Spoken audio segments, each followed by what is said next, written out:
simple pero hindi masyadong simple. Ang halamang kiluyang dilaw ay isang dilaw na ugat, madalas na ginagamit sa masasarap na curry at iba pang mga recipe. Asang mumula sa ugat na ng halamang curcuma longa. At kahit sa labas ng pagkain, ito ay ginamit sa loob ng maraming siglo sa tradisyonal na medisina dahil sa maraming benepisyo nito sa kalusugan. Ang aktibong compound na responsable para sa karamihan ng mga katangian ng luyang dilaw na nagpapalakas ng kalusugan ay curcumin, isang polyphenolic compound na matatagpuan sa luyang dilaw.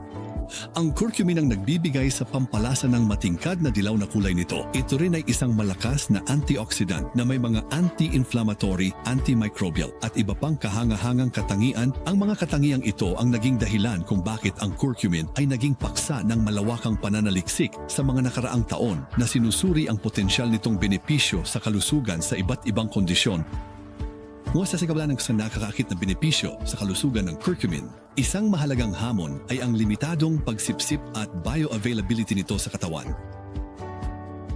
Kapag kinonsumo ng pasalita, ang likas na curcumin ay mahina ang pagsipsip sa daluyan ng dugo at isang malaking bahagi nito ay na-metabolize at naaalis bago pa man maipakita ang mga epekto nito.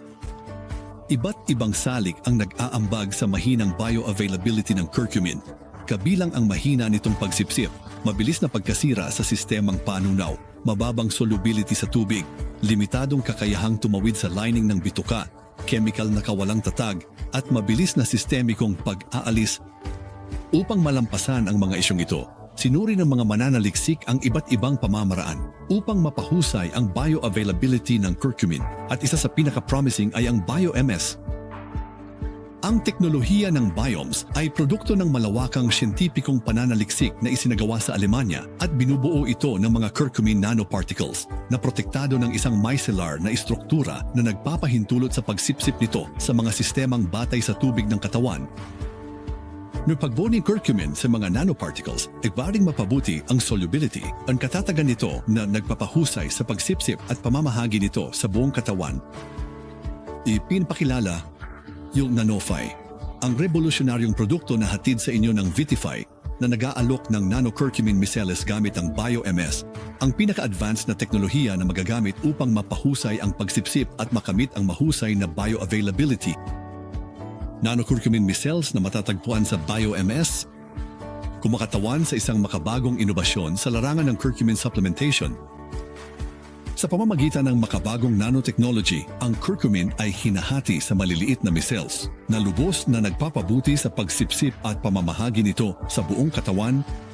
Ibig sabihin nito ay mas maraming curcumin ang makakarating sa mga target na selula at tissue na nagbubukas ng buong potensyal nito at pinapakinabangan ang epekto nito sa iyong kalusugan.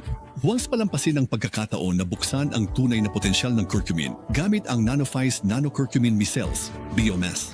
Maranasan ang mas malaking benepisyo sa kalusugan sa pamamagitan lamang ng random patak sa isang araw, madaling ihalo sa likido ng iyong pinili at handa ka ng yakapin ang mas malusog na pamumuhay. Yung Nanofy na pinapagana ng patented BioMS curcumin ay nag-aalok ng mga kapaki-pakinabang na epekto para sa lahat. Kahit na ikaw ay namumuhay na ng malusog na pamumuhay, nagsasanay tulad ng isang atleta o nangangailangan ng karagdagang suporta para sa pangkalahatang kalusugan, yakapin ang hinaharap ng curcumin supplementation at itaas ang iyong kagalingan kasama ang Nanofy.